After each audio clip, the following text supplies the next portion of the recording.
आप जहां कहिएगा, जहां आपकी आज्ञा हो जाएगी, मैं वहां जाकर कुछ दिन रहूंगा। तो क्या राम जी को यह पता नहीं था कि हमको कहां रहना है? ये बात कोई इतनी बड़ी नहीं है, लेकिन बहुत बड़ी बात है। राम जी को, विनोद जी, पता नहीं था कि कहां रहना है? पता था ना बाबू? फिर राम जी श्री वाल्मीकि ऋषि से पूछ क्यों रहे हैं? राम जी इसलिए पूछ रहे हैं कि पूछ पूछ कर काम करना ये मेरे राम जी का स्वभाव है। राम जी जहां भी रहते हैं अपने श्रेष्ठ से अनुमति मांग करके व्यवहार करते हैं, और ये रामचरित्र का बहुत बड़ा सद्गुण है। यहां बहुत युवान भाई बैठे हैं। जब हम अपने श्रेष्ठ से पूछ करके, आज्ञा ले करके कोई काम करते हैं तो फिर हम नहीं करते। श्रेष्ठ के श्रीमुख से निकली हुई आज्ञा ही हमसे वो कार्य पूर्ण करा देती है। हम केवल निमित्त मात्र बने रहते हैं। और ये राम जी का स्वभाव बचपन से है। आयसु मांगी करही पुर काजा, देखी चरित हरसई मन राजा। ये राम जी का चरित्र है।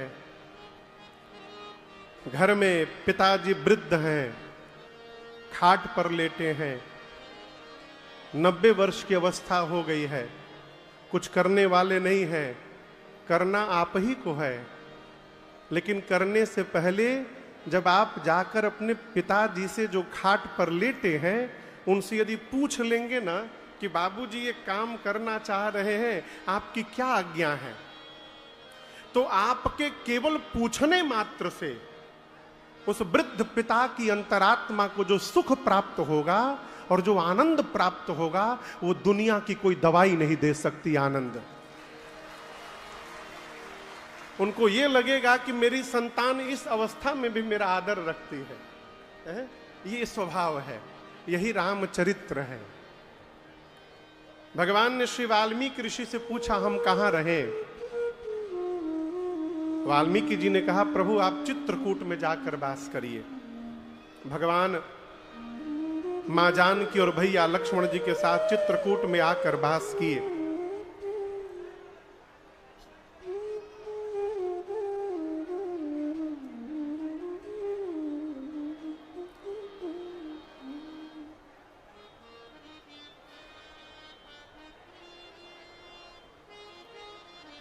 सब प्रकार के श्रोता आ गए हैं पंडाल में।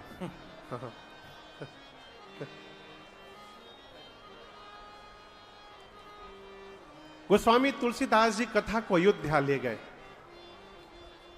श्री सुमंत जी श्रीधाम अयोध्या पहुंचे और जब श्री चक्रवर्ती जी को यह पता चला कि मेरे राम लौट कर नहीं आए हैं, अह मंद मन अवसर चूका। चक्रवर्ती जी मन में सोचने लगे कि मेरे प्राण प्रियतम राघव मेरे जीवन से दूर चले गए, अब मेरा प्राण नहीं गया अब तक। आज 6वीं रात्रि है। सुमंत जी राम जी को छोड़कर वन में जब अयोध्या पहुंचे हैं तो राम जी को ले जाने के बाद वो वापस आने में 6वीं रात्रि थी। चक्रवर्ती जी मन में पश्चाताप करने लगे कि राम को गए 6 दिन हो गए, अब मेरा प्राण नहीं गया अब तक। अब इससे अधिक जीवन में दुख का पहाड़ क्या आएगा कि मेरा प्राण शरीर का त्याग करेगा। और मानो महाराज प्रायश्चित करने लगे। मत जैसा था उसे रखिए, कुछ हिलाए क्या?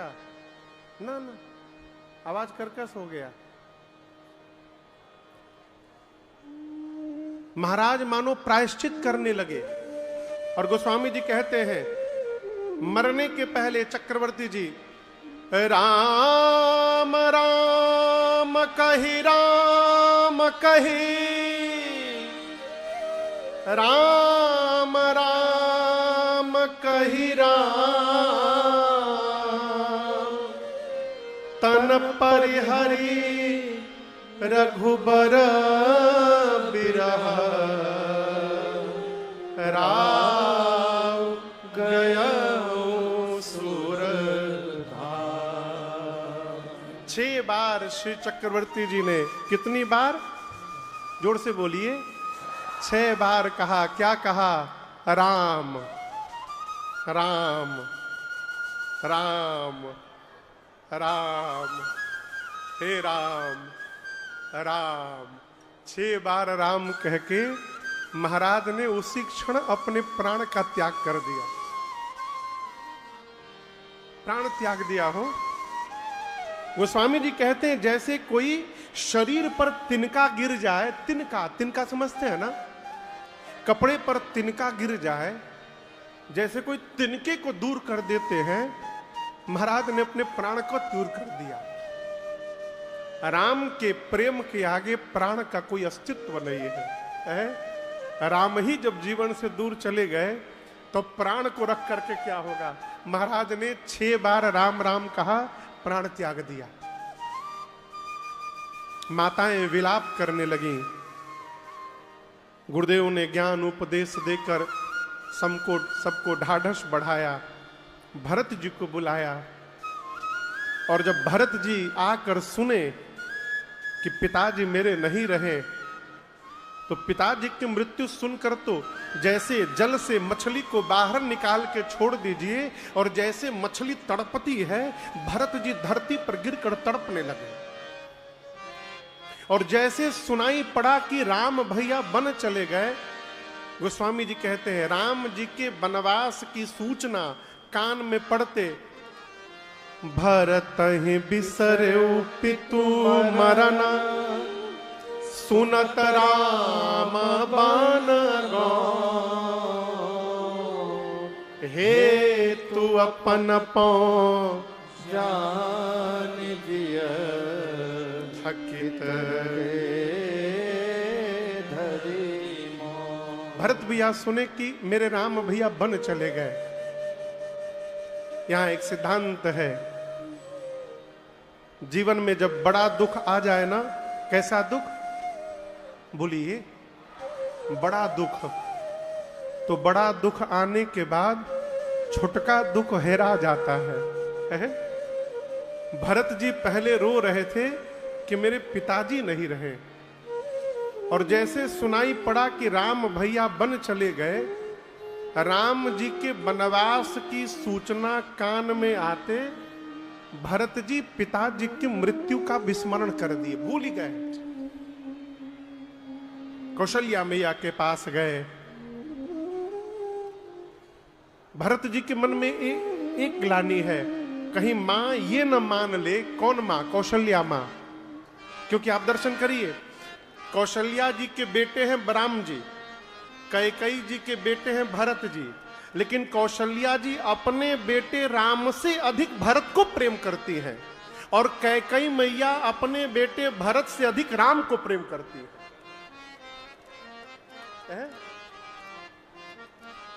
भरत जी को इस बात की ग्लानि है, कहीं मेरी मां कौशल्या ये न समझ ले कि भैया के वनवास में मेरी भी सहमति है। जाकर मां के चरणों में लिपट कर भरत जी बोले, मां मैं कुछ जानता नहीं हूं मां, यदि भैया के वनवास में मेरी इतनी सी भी भूमिका है ना, तो मैं कह रहा हूं जो पाप सदगुरु की हत्या से लगता है तेरे भरत को लग जाए मां। जो पाप माता पिता के वध से लगता है वो पाप मैं लेने को तैयार हूं मां। जो पाप भूत की सेवा करने से, भूत की उपासना करने से होता है, वो मुझे लग जाए। भरत जी 28 पाप बोले। कौशल्या मैं उनको हृदय से लगाकर संभालती रही। सवेरा हुआ, गुरुदेव ने रचना बनाई और भरत जी ने सरजू जी के किनारे चंदन की चिता पर पिताजी को मुखाग्नि दिया है। श्राद्ध कर्म हुआ, श्राद्ध कर्म के बाद श्रद्धांजलि सभा बैठी है। पूरी सभा, परिवार, राज दरबार सब बैठा है। राज सिंहासन रिक्त है, खाली है। गुरुदेव ने भरत जी को अपने बगल में बिठाया। कहां बिठाया? क्यों? हाँ? जिसको समझाना होता है उसको बगल में बिठाना पड़ता है, उसका हाथ पकड़ना पड़ता है, पीठ थपथपाना पड़ता है, ऐसे बाहु मान जा, ऐसे समझाना पड़ता है। भरत वशिष्ठ निकट है, बगल में बिठाया और कहा, भरत, ब्रह्मा जी ने मनुष्य को धरती पर बनाकर भेजा तो मनुष्य के हाथ में सब कुछ दे दिया, लेकिन 6 वस्तुओं पर मनुष्य का कोई अधिकार नहीं है। कितने वस्तुओं पर? कौन कौन? हानि लाभ जीवन मरण,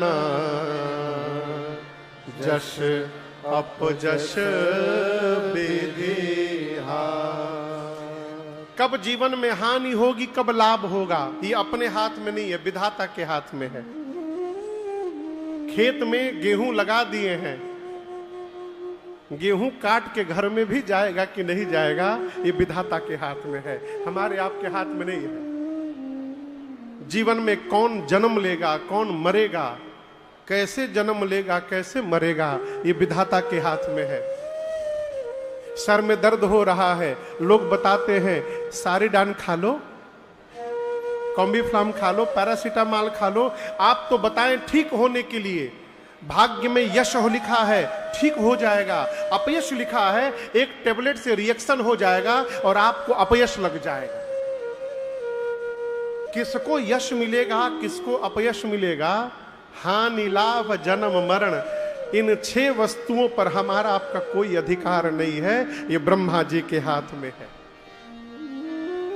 भरत, आप अपने पिताजी की सोच कर रहे हैं, उस ब्राह्मण का सोच करना चाहिए। भरत, जो विप्र वंश में जन्म लेने के बाद वेद नहीं जानता, वो सोचनीय है।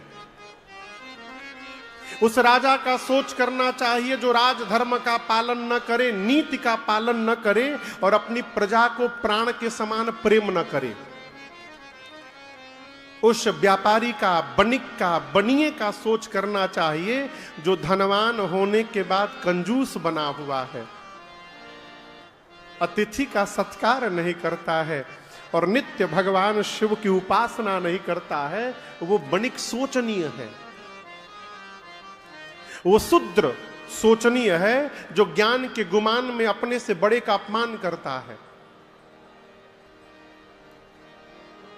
वो स्त्री सोचनीय है। स्त्री कौन?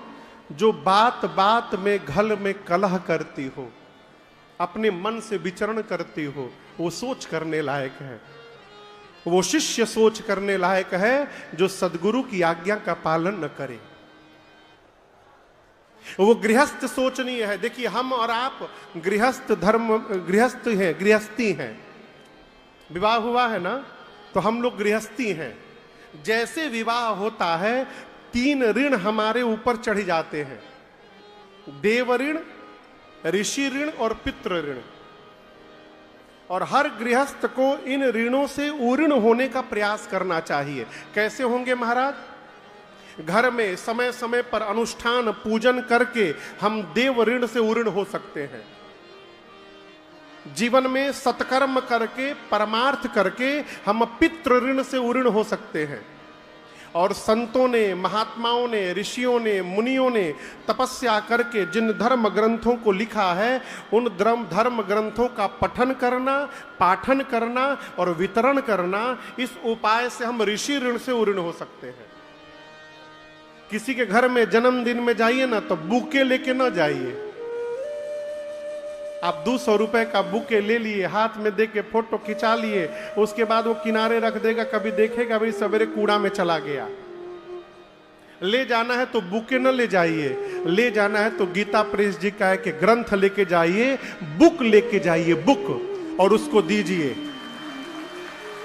जीवन में यदि एक बार भी पढ़ लिया और एक पंक्ति भी समझ में आ गई तो आपका देना भी सार्थक हो जाएगा और उसका जीवन भी धन्य हो जाएगा।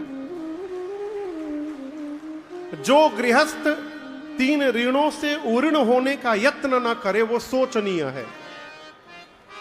जो वानप्रस्थ तपस्या छोड़कर भोग में लगा हुआ है वो शोचनीय है। जो सन्यासी सन्यास लेने के बाद भी जगत के प्रपंच में फंसा हुआ है वो सोच करने लायक है। जो अपने भाई से, गुरु से, पिता माता से विरोध करता है, चुगली करता है, वो सोच करने लायक है। जो केवल अपने शरीर की चिंता करता है वो सोच करने लायक है। और अंत में कहा भरत, वो मनुष्य तो सब प्रकार सोचनीय है जो मनुष्य का शरीर प्राप्त करके और भगवान का भक्त नहीं हो पाया, वो सब प्रकार से सोचनीय है। लेकिन आपके पिताजी सोचनीय नहीं है। सोचनीय नहीं कौशल राव, सोचनीय नहीं कौशल राव।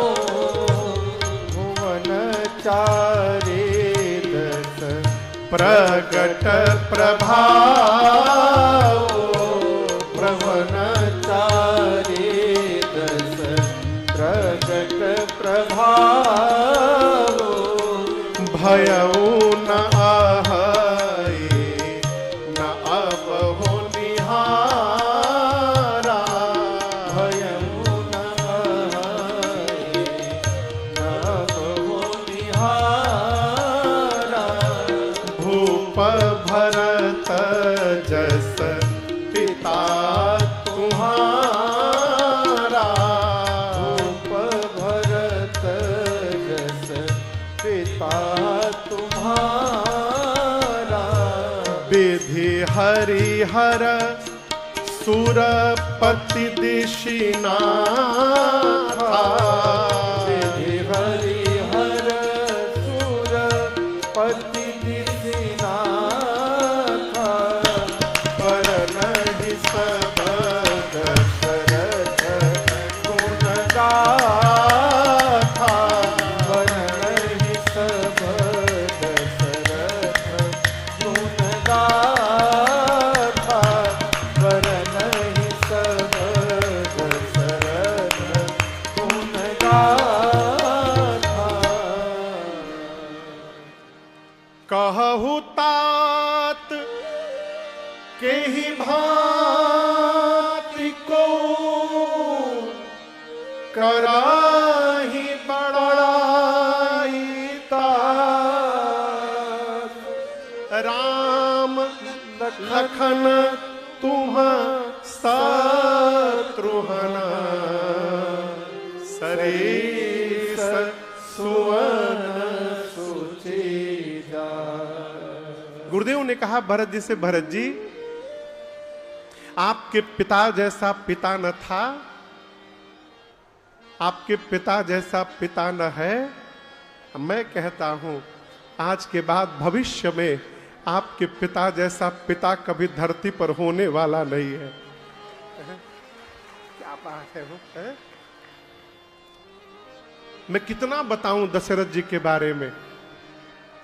जिस महाराज की प्रशंसा ब्रह्मा करते हो, जिस महाराज की प्रशंसा महादेव करते हो, जिस महाराज की प्रशंसा भगवान श्री हरि करते हो, इंद्र जिनके जाने पर अपना आधा राज सिंहासन रिक्त कर देते हो, और तो और छोड़िए राम लक्ष्मण आप और शत्रुघ्न जैसे जिसके 4 रत्न पुत्र हो, उस महाराज के सौभाग्य के बारे में कोई क्या बखान करेगा।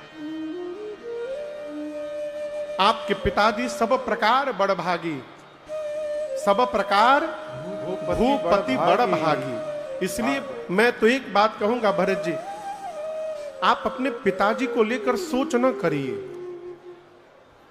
और आप तनिक विचार करिए। दशरथ जी को अपने प्राण से प्रेम नहीं था, दशरथ जी को अपने वचन से प्रेम था। क्यों? यदि प्राण से प्रेम होता तो दशरथ जी प्राण बचाते, अब वचन छोड़ देते। लेकिन महाराज ने क्या बचाया? वचन को बचाया, अपने प्राण का त्याग कर दिया। क्यों? यही आपके घर की परंपरा है। रघुकुल रीति सदा चलिया, प्राण जाऊ। बन जाइए बाबू। यहां एक बड़ी पतली बात, गुरु जी कह रहे हैं कि भरत जी आप राजा बन जाइए, लेकिन मैं आपसे कहूं, गुरुदेव भगवान वशिष्ठ जी भी हृदय में ये चाह रहे हैं कि भरत जी राजा बने नहीं। मन में चाह रहे कि भरत राजा न बने, लेकिन समाज का मुख देखना है, कह रहे भरत राजा बन जाइए। क्यों? गुरु जी ने इशारे इशारे में क्या करना चाहिए भरत जी को बता दिया। क्या कह दिया? कहा भरत, मैं कहता हूं वेद विदित है, लोक सम्मति है, सत्ता का अधिकारी वही पुत्र होता है जिस पुत्र को पिता सत्ता देना चाहता है। जेहि पितु दे ईसो पावई टीका। जैसे गुरु जी ने बात कही, भरत जी मन में सोचने लगे, पिताजी तो भैया को राजा बनाने वाले थे, पिताजी मुझे नहीं बनाने वाले थे। पिताजी किसको बनाने वाले थे? बोलिए, राम जी को। मेरे लिए तो बीच में मांग लिया गया है बरबस। और गुरु जी कह रहे पिता जिसको देना चाहता है वही अधिकारी होता है। यानी इस सिंहासन का अधिकारी भरत नहीं, इस सिंहासन का अधिकारी मेरे भैया राम है। गुरु जी के इस संकेत को भरत जी ने पकड़ लिया। गुरुदेव ने कहा, भरत आप राजा बन जाएंगे ना तो राम जी भी प्रसन्न होंगे सुनकर। भरत जी बोले, वो तो हर परिस्थिति में मेरे पर प्रसन्न रहते हैं। गुरु जी ने कहा, भरत मैं कहता हूं अभी बन जाइए, और जब राम जी लौट कर आएंगे ना उस समय सौंप दीजिएगा। सौंपे हूं राज राम के आए। सुनने में आसान लग रहा है ना? बोलिए, लेकिन बहुत कठिन है। एक बार ले लेने के बाद देने में बहुत कष्ट होता है।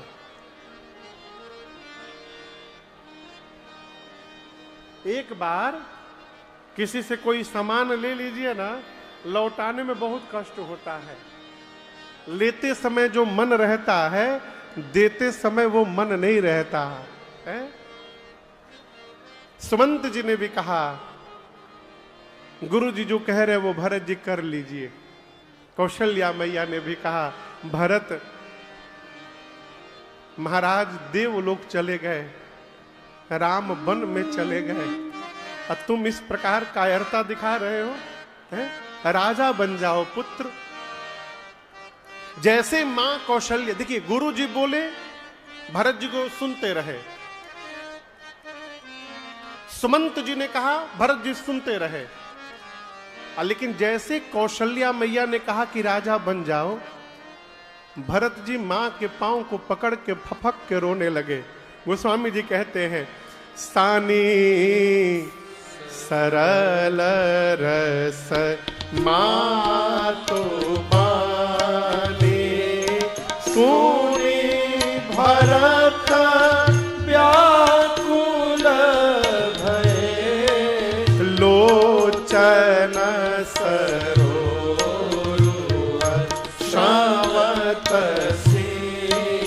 जत बीरा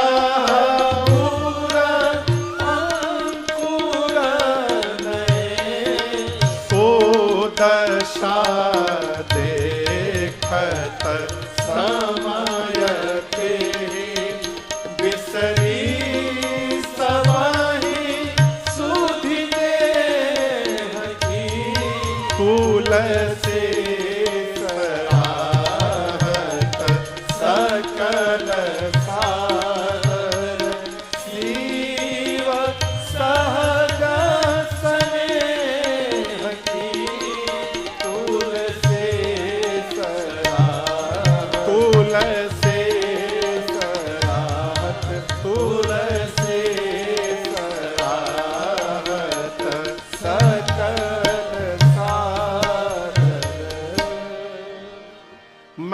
कौशल्या की सरलता से रस से सनी हुई शब्दावली को, वाक्य को, बात को सुनकर भरत जी व्याकुल हो गए।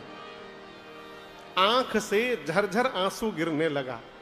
किसके किसके? जोर से बोलिए, भरत जी के। अच्छा, आंख से आंसू गिरेंगे तो कहां जाएंगे? नीचे, सीने पर। आंख से गिरेगा तो यहां जाएगा, टपकेगा। ऐसा लग रहा है कि भरत जी के हृदय में जो विरह का बीज पड़ा हुआ है, आंख से गिर रहे जल उस बीज को संसींच करके और उसको पौधा बना रहे हैं। लोचन सरो रूह स्रवत सींचत विरह उर अंकुर नए। और भरत जी की इस दशा को देखकर पूरी सभा व्याकुल हो गई। भरत जी खड़े हुए, सबके सामने हाथ जोड़कर बोले, गुरु जी ने जो कहा,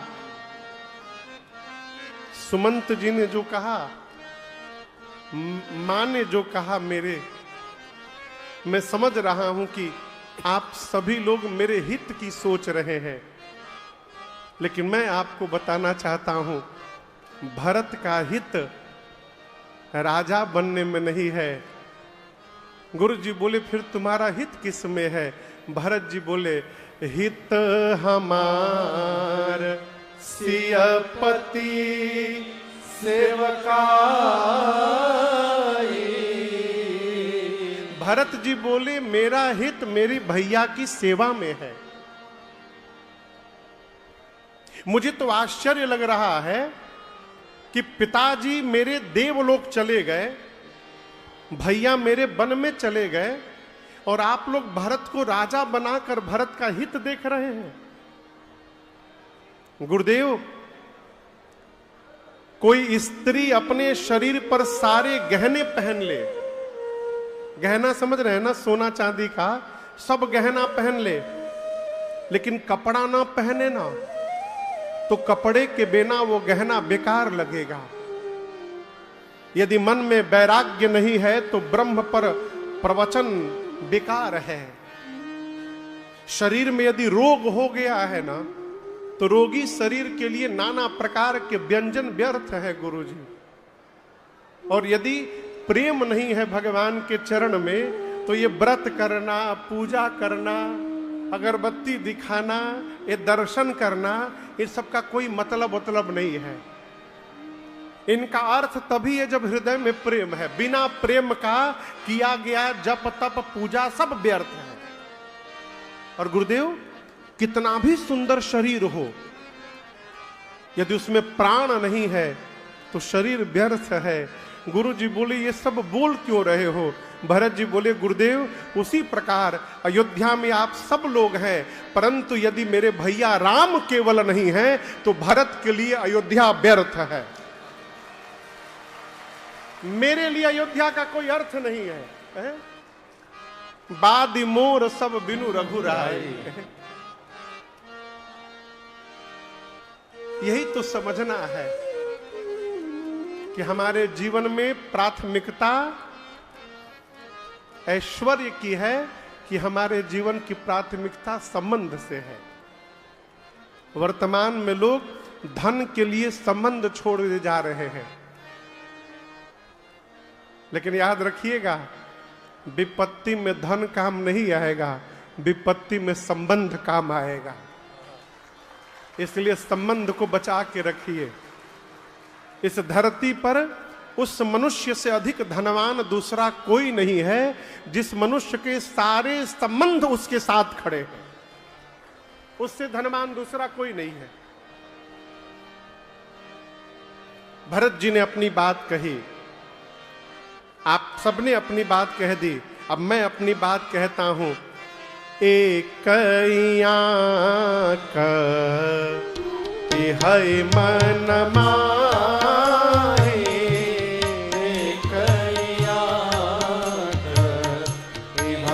मन माहे, प्रातः काल चले आओ प्रभु।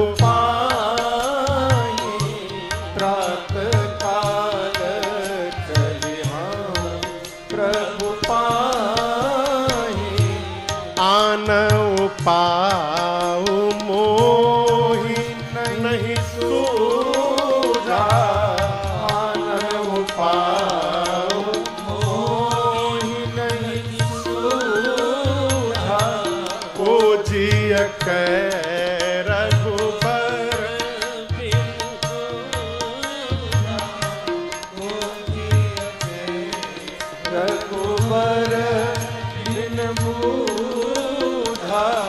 यद्यपि मैं अनभल अपराधी, यद्यपि मैं अनभल अपराधी,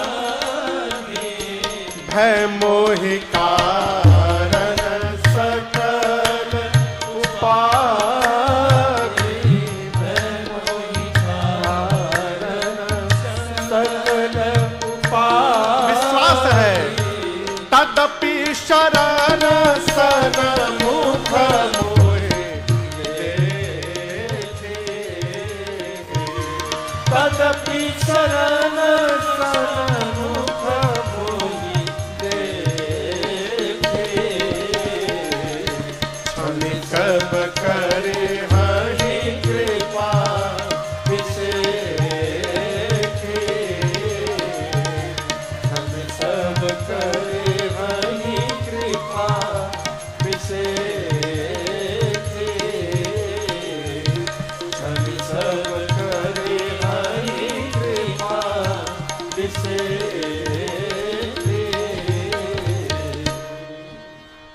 गुरु जी ने कहा कि भरत जी आप कहना क्या चाहते हैं वो बताइए। भरत जी बोले गुरु जी हम साफ साफ बता दे। गुरु जी बोले सब बता दो आज। भरत जी हाथ जोड़ लिए, बोले गुरु जी आपका एक सूत्र मुझे याद है आज। गुरु जी बोले कौन सूत्र? बोले आपने पिताजी से कभी कहा था कि जासु भजन बिनु जरनी न जाहि।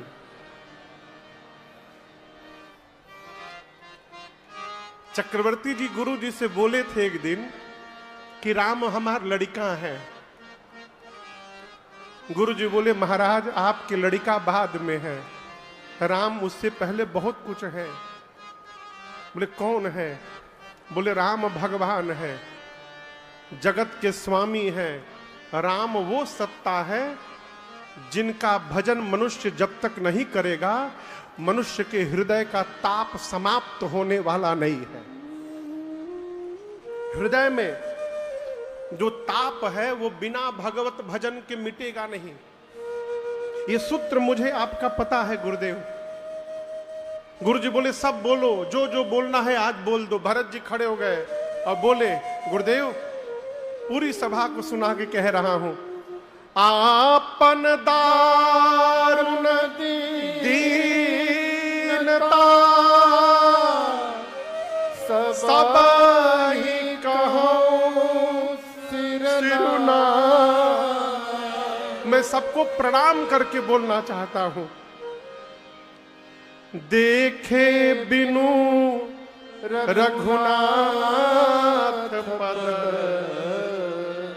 जिय कै जरनी न जाय।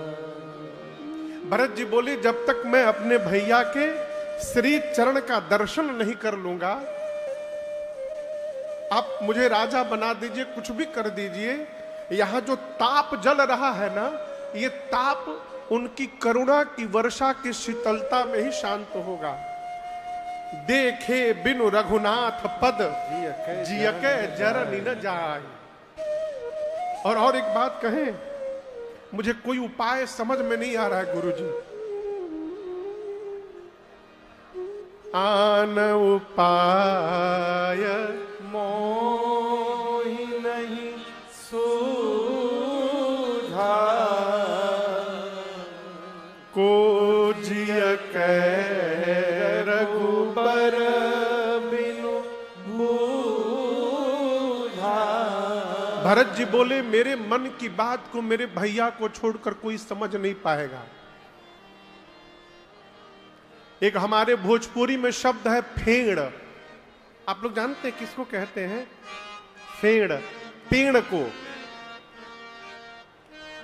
पेड़ समझते हैं? पेड़, वृक्ष, उसको ठेठ भोजपुरी में फेण कहते हैं, फेण। भरत जी कहते हैं करम पटकल सफेड़ा पर से, न जाने मैंने कौन सा कर्म बिगाड़ा था कि आज कर्म ने मुझे वृक्ष से उठाकर नीचे पटक दिया। करम पटकल सफेड़ा पर से,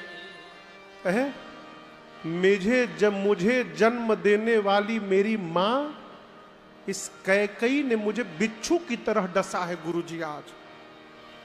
करम पटकल सफेड़ा पर से, अब बीछी मरल समाई, दैव चलवले दाव घाव हम के करा से दिखलाई। है जो घाव लगा है मैं किसको दिखाऊं? यदि आपके सामने मैं रोऊंगा तो आप लोग कहेगा नाटक कर रहा है, ये नाटक। लोग कहे कि ढोंग करत बा, दुनिया हंसी उड़ाई, मोर पीर रघुबीर बिनायब केहू ना पतिया, को जिय कह रघुबर बिनु पूछा।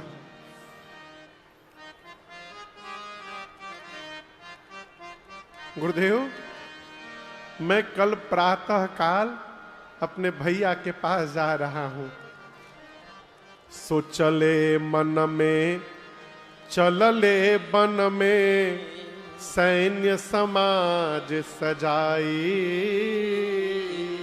कवि कह रहा है ए हो दैव दीह तू सबके, भरते ऐसन भाई।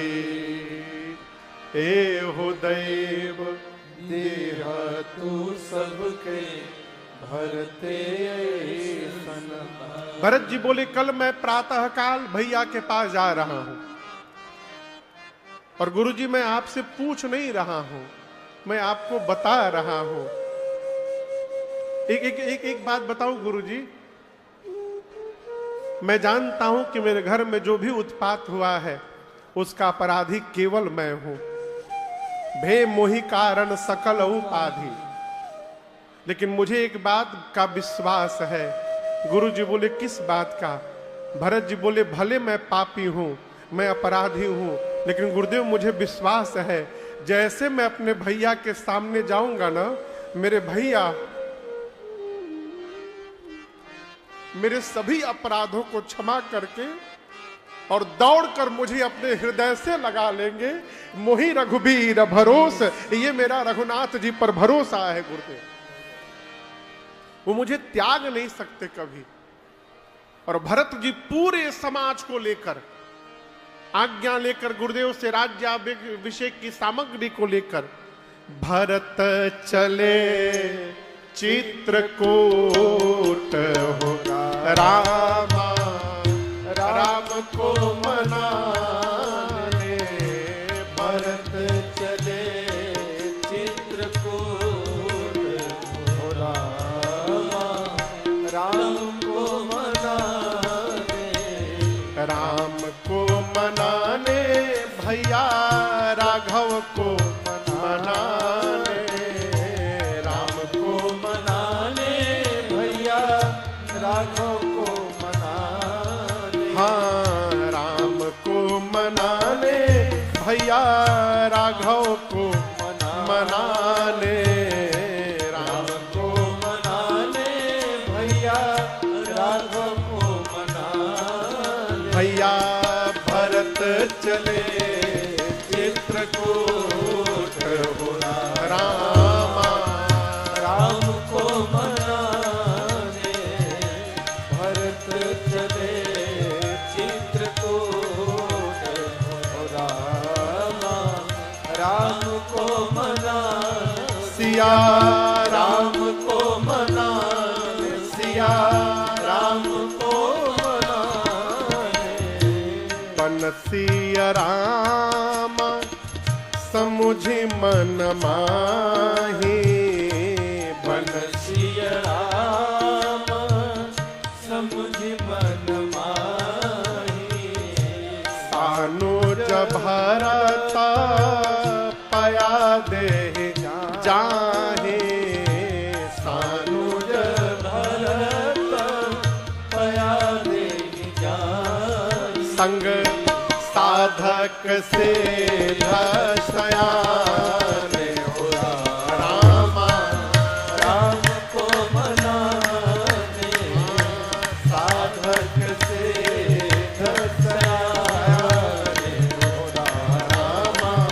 राम को मनाने राम को मनाने राम को मनाने। पूरे समाज को लेकर भरत भैया पहुंचे चित्रकूट राम जी के पास। आपको बताऊं, मंदाकिनी जी के किनारे पूरा समाज रुका और राम जी से मिलने के लिए भरत जी, शत्रुघ्न जी और निषाद राजगुरु श्रृंगवेरपुर से लगे थे। ये 3 लोग पहले राम जी से मिलने गए और भरत जी भगवान की कुटिया के द्वार पर गए चित्रकूट में। भीतर नहीं गए, द्वार के बाहर ही।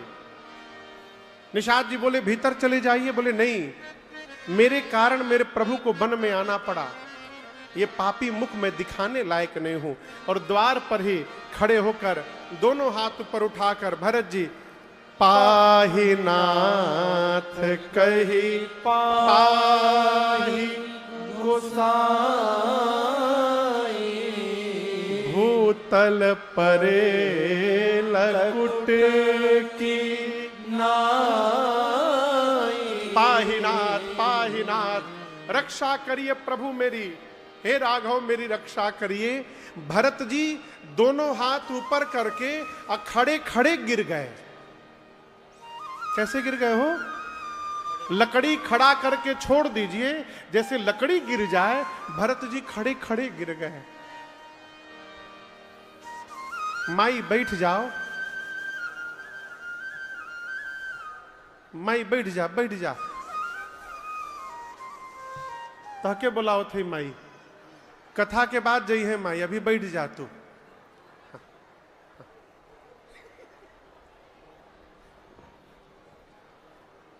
अरे मैया बैठ जा, कथा में बैठ जा, अभी कथा के बाद मिली है।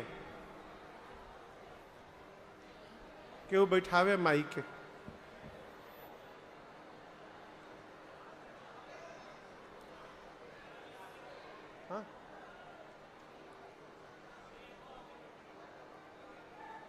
अगवा बैठी हैं।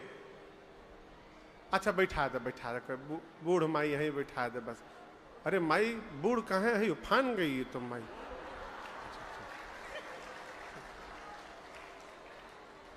अरे बैठ जा मैया, कथा बाँचे द हमके। दे द दक्षिणा दे द, वही जा रख द कि हम उतर के ले ली। बैठ।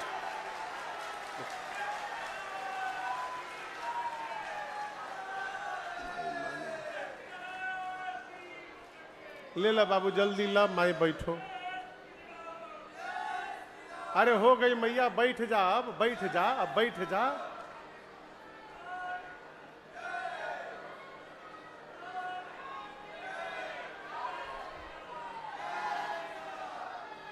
धन्य है भाई। हम बांट देम, बैठा, अब बांट देम, हम बैठ।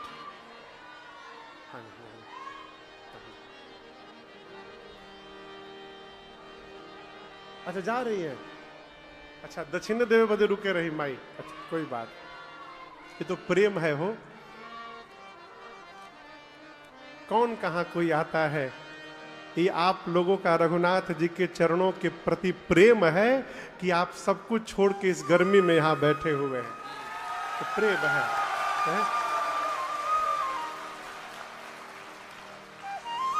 प्रेम जब अनंत हो गया, रोम रोम संत हो गया।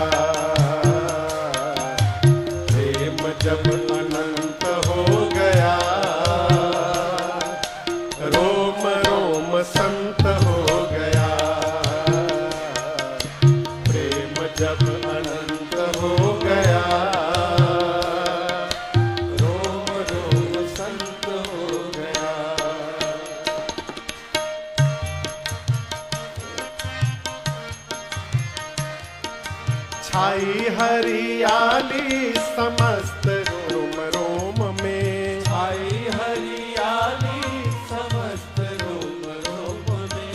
दिखते सिया राम जो बसते हैं व्योम में, दिखते सिया राम जो व्यापक है व्योम में। कहिए बसंत हो गया, रोम रोम संत हो गया, शुष्क ही बसंत हो गया, रोम रोम संत हो गया, प्रेम जब अनंत हो गया, रोम रोम संत हो गया।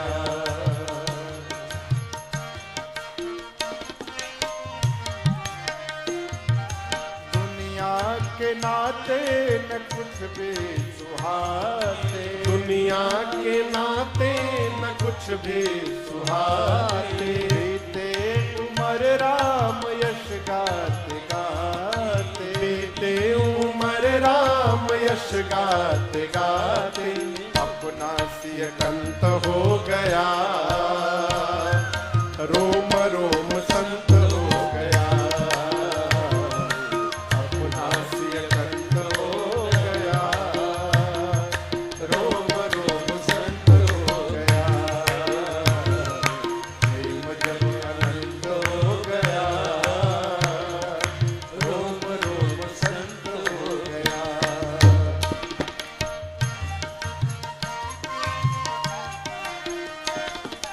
जहाँ देखता हूँ वहीं मेरे राम है, जहाँ देखता हूँ वहीं मेरे राम है, मन को मेरे मिल जाता सहज ही विराम है, मन को मेरे मिल जाता सहज ही विराम है, वैद्य का जो अंत हो गया, रोम का जो अंत हो गया, फिर रोम रोम संत हो गया, वैद्य का जो अंत हो गया, रोम रोम संत हो गया, प्रेम जब अनंत हो गया, रोम रोम संत हो गया।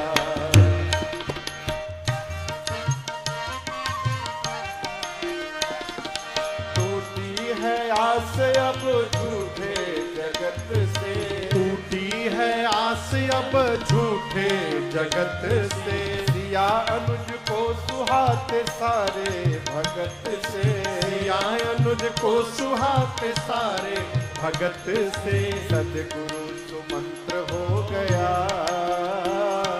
सदगुरु सुमंत्र हो गया, रोम रोम संत हो गया, सदगुरु सुमंत्र हो गया,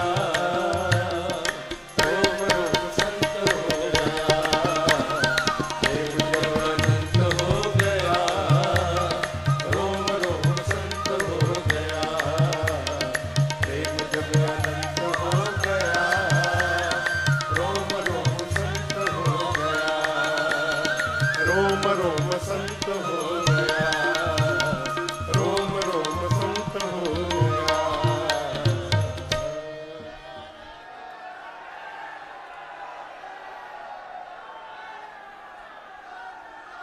बैठिए बैठिए।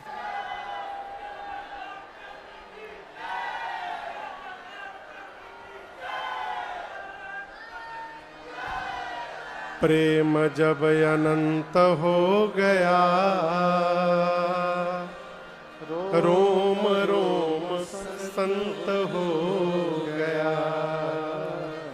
भरत भैया ने चित्रकूट में रघुनाथ जी के कुटिया के आश्रम के द्वार के बाहर खड़े खड़े धरती पर गिरकर दंडवत किया है, पाहे नाथ पाहे नाथ।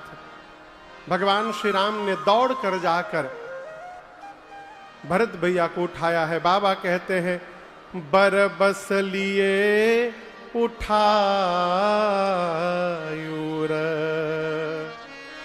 लाए कृपा निधान,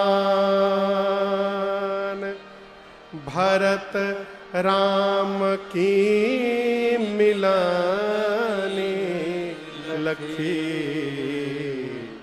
बिसरे सबहि अपान,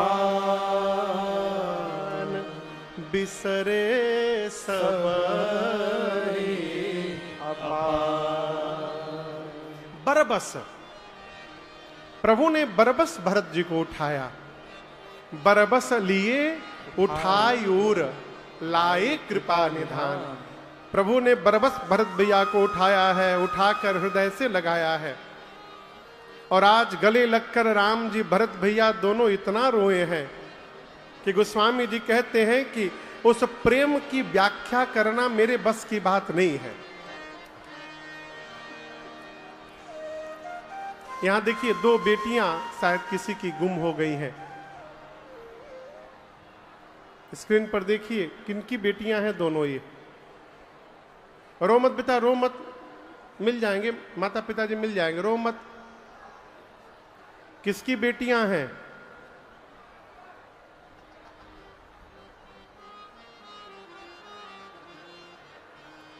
देखिए, बच्चे नहीं हेराए हैं, माई बाप हेरा गए हैं।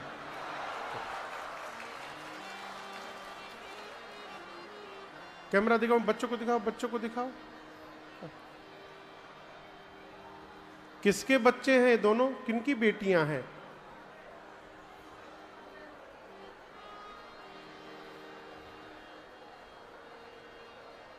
मिल गई?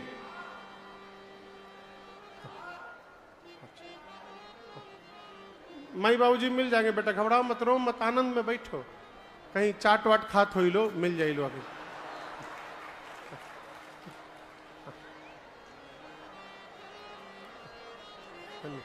धन्य है प्रभु।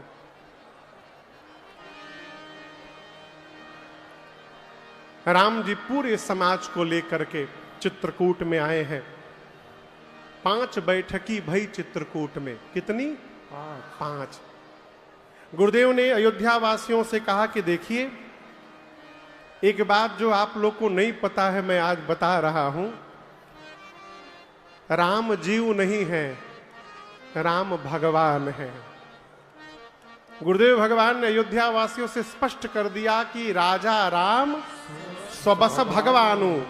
और एक बात, राम वन में रहे अथवा राम अयोध्या में रहे, अयोध्या का राजा राम को छोड़कर दूसरा कोई बन नहीं सकता। राजा तो राम ही है, भले राम कहीं रहे। मैं एक बात कहता हूं भरत जी, बुद्धिमान उसी को कहते हैं जो देखे कि सर्वस्व समाप्त हो रहा है तो आधे में संतोष कर ले। यदि पूरा बचाने जाएगा तो जो आधा बच रहा है वो भी डूब जाएगा। भरत जी बोले मैं समझा नहीं गुरुजी। गुरुदेव ने कहा कि यदि आप और शत्रुघ्न 14 वर्ष वन में रहने को तैयार हो जाए तो मैं राम लक्ष्मण सीता को लेकर के वापस चला जाऊंगा। भरत जी बोले गुरुदेव यदि मेरे वन में रहने से भैया वापस चले जाएंगे तो मैं 14 साल वन में नहीं रहूंगा गुरुदेव, मैं जीवन भर वन में रहने को तैयार हूं, मैं अयोध्या कभी लौटूंगा ही नहीं। कानन कराऊं जन्म भरी बासु, एहि ते अधिक न मोर सुपासु। आप कल्पना कर सकते हैं, एक भाई अपने भाई के लिए जीवन भर वन में रहने को तैयार हो गया। ऐसा उदाहरण केवल भारतवर्ष की ही धरती पर संभव है, भारत को छोड़कर किसी दूसरे देश में संभव होने वाला नहीं है। कहो, भरत जी बोले मैं वापस लौटूंगा ही नहीं वन में, वन से कभी, मैं इधर ही रह जाऊंगा गुरुदेव। गुरुदेव की मति हेरा गई। राम जी के पास जाकर गुरु जी बोले राम, जो भरत जी बोल रहे हैं वो कर लिया जाए। भरत जी ने कहा भैया या तो लक्ष्मण को वापस करके मुझे साथ में रख लीजिए, नहीं तो मैं शत्रुघ्न वन में जा रहा हूं, आप तीनों वापस चले जाइए, और नहीं तो हम तीनों भाई वन में रहने को तैयार है, आप मां को लेकर वापस चले जाइए, जैसे आपका मन प्रसन्न हो। अभी राम जी कुछ कहते तब तक जनक जी महाराज अपने समाज के साथ आ गए। 4 दिन बीता है, कौन कहां जाएगा कोई निर्णय नहीं ले पा रहा है, सब एक दूसरे के सिर पर टाल रहे। अच्छा, मैं आप लोगों से पूछ रहा हूं, पंडाल में जो लोग बैठे हैं, आप लोगों से पूछ रहा हूं, धर्म सम्मत क्या होना चाहिए बताइए। राम जी को कहां रहना चाहिए? बोलिए, वन में कि अयोध्या में? वन में। भरत जी को कहां रहना चाहिए? बोलिए, अयोध्या में। धर्म सम्मत यदि निर्णय देना हो तो राम जी को वन में रहना चाहिए, भरत जी को अयोध्या में जाना चाहिए। गुरु जी ने यही कहा जनक जी से, महाराज अब कीजिए सोई, क्या करिए? सब कर धर्म सहित हित हो। जनक जी फंस गए। धर्म सहित हित कब होगा? जब राम जी वन में रहें और भरत जी अयोध्या जाएं। अब भरत जी से बोले कौन कि भरत जी आप वापस चले जाइए? कौन बोले? जब कोई निर्णय नहीं लिया तो भरत जी स्वयं राम जी के सामने हाथ जोड़कर खड़े हो गए। बोले, भैया हम बताएं हम क्या चाहते हैं? राम जी बोले, बताओ। भरत जी बोले, नाथ, जहां नाथ रख दोगे, जहां नाथ रख दोगे, आप जब तक नहीं कहिएगा वहीं मैं रहूंगा। जहां ले चलोगे वहीं मैं चलूंगा। जहां ले चलोगे वहीं मैं चलूंगा। जहां नाथ रख दोगे, जहां नाथ रख दोगे वहीं मैं रहूं।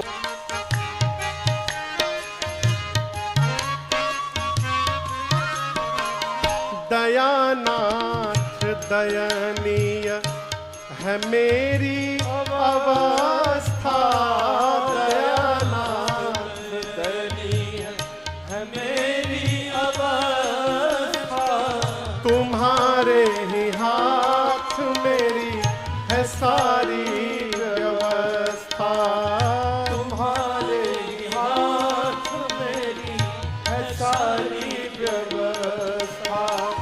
सहाओगे नाथ जो भी, सहाओगे नाथ जो भी, खुशी से सहूंगा। जहां ले चलोगे वहीं मैं चलूंगा। जहां ले चलोगे वहीं मैं चलूंगा।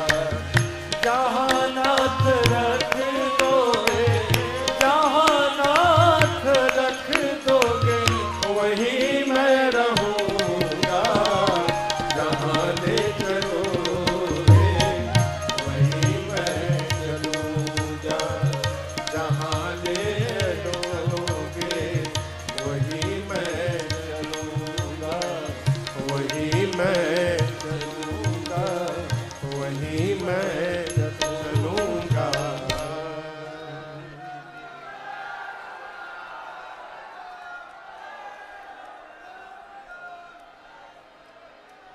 क्या कहा भरत जी ने?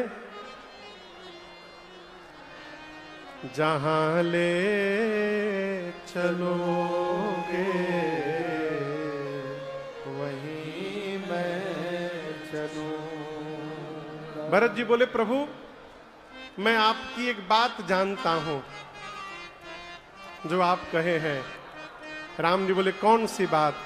भरत जी बोले, आप कहते हैं कि सोई सेवक प्रिय तम मान सोई राम जी कहते हैं मैं अपने उसी सेवक को प्रेम करता हूं। किस सेवक को? मम अनुशासन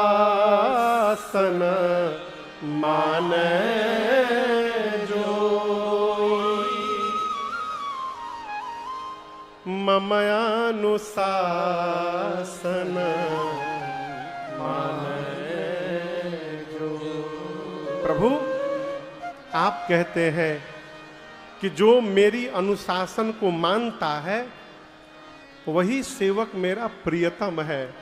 सोई सेवक प्रियतम मम सोई। नाथ, मैं भी आपका प्रियतम बनना चाहता हूं।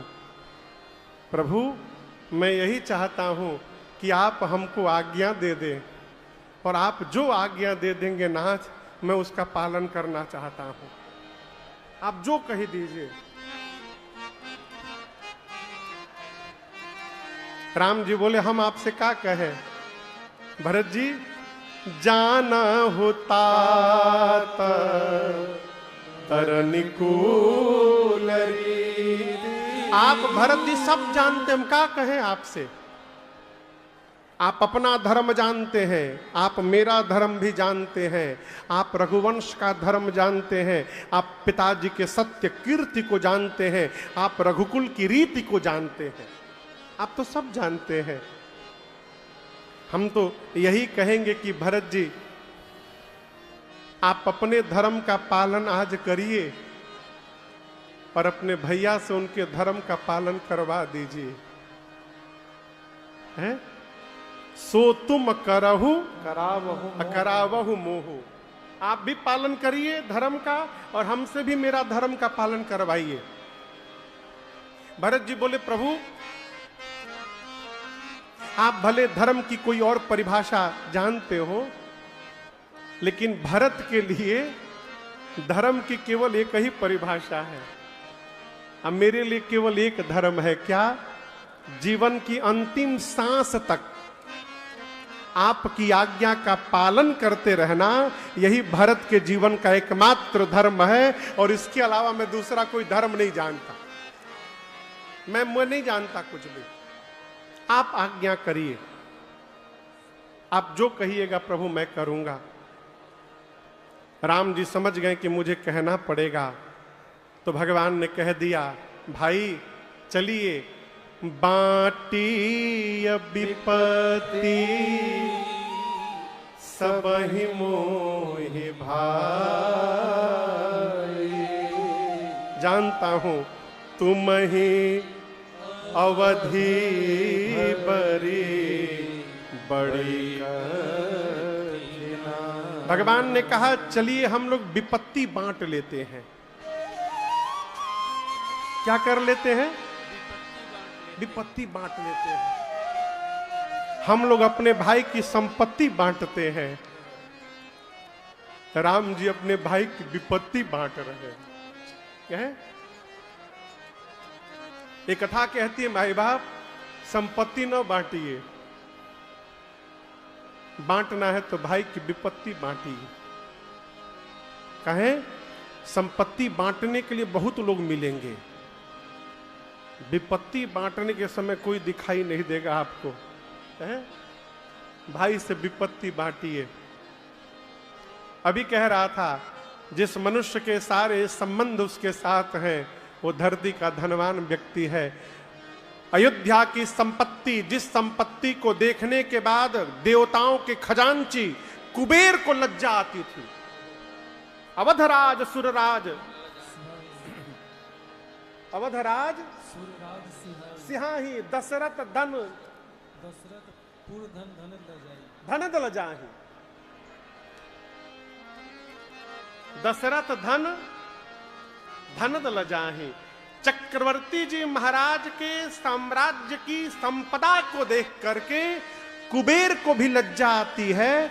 क्यों? उनके पास भी उतना ऐश्वर्य नहीं है जितना श्रीधाम अयोध्या में महाराज दशरथ जी के पास है। उस सत्ता को राम जी छोड़ के वन में चले आए और उस सत्ता को भरत भैया भी छोड़ के चले आए। क्यों? दुनिया की असली संपत्ति रुपया नहीं है, दुनिया की असली संपत्ति संबंधों का प्रेम है। जिसके संबंध का प्रेम बना हुआ है उससे धनवान कोई नहीं है। संबंध बचाइए माई बाप, वर्तमान समय में तो बड़ी आवश्यकता है। संबंध बचाइए। राम जी बोले हम लोग विपत्ति बांटेंगे, मैं जानता हूं आपको कष्ट होगा भरत जी, लेकिन मेरे लिए कष्ट सहिएगा। 14 वर्ष आप अयोध्या में रहेंगे, 14 वर्ष में वन में रहूंगा। राज्याभिषेक की सामग्री राम जी के कहने पर भरत जी ने अत्रि मुनि के साथ एक कुएं में डलवा दिया। उस कुएं का नाम पड़ा भरत कूप। आज भी है, जब आप चित्रकूट से बांदा जाइएगा वो कुआं रास्ते में पड़ता है, भरत कूप। 5 दिन भरत जी अयोध्या का दर्शन, चित्रकूट का दर्शन किए। 6ठे दिन विदा मांगे हैं राम जी से। राम जी ने बहुत समझाया है कैसे रहना है, कैसे राजपाट संभालिएगा। भरत जी कुछ चिन्ह चाहते हैं और भरत जी को देने के लिए भगवान प्रभु करि कृपा